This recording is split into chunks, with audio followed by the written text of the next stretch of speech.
I've always found that phrase interesting. My dad used to say it a lot. He said it meant to be kind, but don't be afraid to let people know you can fight. Story 1. Low-risk situations with me, but I was a captain for my high school's varsity cross-country team. I was so taken aback when I was picked as a captain by the coach. Around that time, I was so shy that I wouldn't talk to people out of principle. Little did I know the coach had seen people like me before. During practices, I never yelled out any of the exercises as we had other, louder captains. During practice, when the coach wasn't there, suddenly I was the only one who remembered the workouts down to the number of reps and time for rest between. When we got to meets, I always had the itinerary at hand. If the coach told everyone when people had to warm up for their race, they came to me for advice. The best part? They were quiet since they knew I never raised my voice. Those that didn't listen were smacked on the head with a clipboard by the coach because my advice was the line between doing it right and messing up. Story 2. For me, it was when I had to keep my mouth shut for years until I gathered enough evidence against my ex to get my daughter out of that abusive home. I had to be very careful. I had to plan. Then when I finally brought her into family court that last time, I hit her with a lot of evidence. I was awarded full custody, and my ex got supervised visitation. Then I took the evidence and my daughter's testimony to the police. The law went easy on her with 1 year of probation. They didn't want to put a felony on her record because it could affect her later in life. But that first weekend she spent in jail. Best weekend ever. The last time I spoke to my ex, it's been years now, I simply said, I promised you during our divorce that if you ever hurt her, I would take her away from you. You will never hurt her again. Thanks for the awards, guys, and the kind words. Remember to listen to little kids. Sometimes they think abuse is normal or that they did something wrong, so they try to keep quiet. Watch their behavior. Story 3. For me, it's not necessarily about being kind, but being respectful.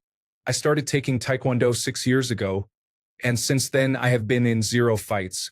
If I didn't talk softly, I probably would have been in several. When someone tries to pick a fight with you, they're looking for energy to feed off of. For example, if I was going to bully you, I would be trying to get you confused, scared, or angry. I'd be looking for that fight, flight, or freeze response. I'm hoping that you either 1. Get riled up so that you attack me wildly and I can easily beat you, like in the original Karate Kid when Daniel gets his butt kicked by Johnny. Run away so I can feel strong for winning. Freeze so I can continue to bully you without retaliation. If your response is instead to be calm and collected, then I don't have any energy to feed on. I set a trap and the trap didn't take, so I have no advantage and I'm more likely to back off. Note, I don't actually want to bully you. I'm just explaining this from their perspective. Story 4. My ex-wife for years made me feel like a bad father and an even worse husband. She is an alcoholic and has very poor spending habits. Eventually, I wanted to settle down more, and leaving our 12-year-old with her little brother bothered me a lot. I became less fun and was just a miserable person who was going to ruin our marriage if I couldn't let loose and have fun. I stayed long enough for her to cheat on me with a substantially less financially well-off bartender at our local veterans hall. She broke the news to our kids without me there. They were understandably devastated, and I was furious. I remained calm, though. I did a few things at that time that set up my own future as well as my young son's. My stepdaughter was going through some teen angst, and her mom made it very clear for years how little I knew about raising kids, especially the daughter. So I made a plan. I spoke with my father and father-in-law about what was going on and that I was going to go for custody of my son and stepdaughter. She wound up refusing my efforts. They both helped pay for a lawyer, and the first part was in place. Strong representation. Secondly, I moved into a part of the district for schooling that would have him change schools but stay within the district. Because I was in the area of the school we had wanted for my son, she stated a 50-50 verbal agreement would be fine to start with. And this is where she messed up. I knew she wouldn't get up on time to get him to school, and she totally followed through with that part. She also wasn't consistently paying her share of lunch or sports registrations for him either.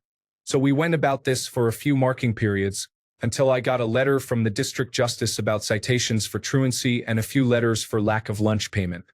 and she got a DUI.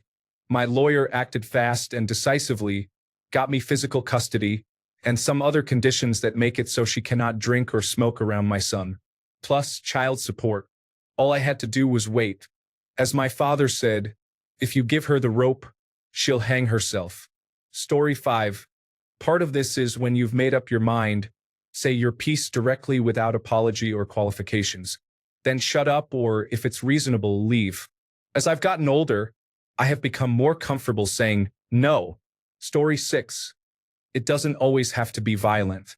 I was in a meeting for a consulting company I worked for as an intern during my undergraduate assignment with a new consultant on the team, a much older gentleman. When the company chief financial officer tried to poke holes in the analysis, the consultant gently explained why it was right and appropriate, but the company representative seemed determined to prove him wrong. He was constantly interrupted, probably 30 times in a 1-hour presentation by this one individual. Finally, the chief financial officer called into question the math behind the statistical principle being employed, and the older gentleman simply opened a Word document and performed high-level calculations by hand, with all the parameter estimates memorized for a model with dozens of predictors, things that would take hours to write the mere syntax for. Apparently, that's how he learned it, no computers necessary. Stuck with me. Story 7. Had to do it a few times while I was in the military. Some backstory. I was in the Air Force but attached to the Army. My small Air Force unit had to maintain proficiency in tasks outside the norm for our career field, so we got special duty assignment pay for it.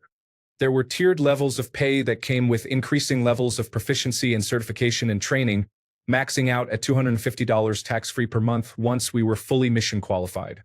We had to maintain proficiency, so we had to complete tasks and get recertified annually. I was a lead certifier and would certify personnel in their tasks and authorize special duty assignment pay levels and pay accordingly. In an effort to streamline certification of a bunch of people at once, we would often hold field exercises and check tasks off en masse. One of these tasks we needed to check was the deployment of an OE-254 radio antenna. Our safety procedures said we had to wear helmets while raising the antenna because it could fall and seriously injure your head. During a training exercise, a particularly problematic airman decided she didn't want to wear the required personal protective equipment. I approached her, told her she needed to wear her helmet, and she rolled her eyes. I get it. Nobody likes it when safety gets involved. I went on to check on some other people. About 15 minutes later, she still hadn't put on her helmet and was in the process of tearing down the antenna. I walked up to her and asked where her helmet was. She shrugged and said she thought it was still in the tent. I shrugged and told her to come with me. I grabbed her supervisor's supervisor, her supervisor was deployed, and laid out my next steps.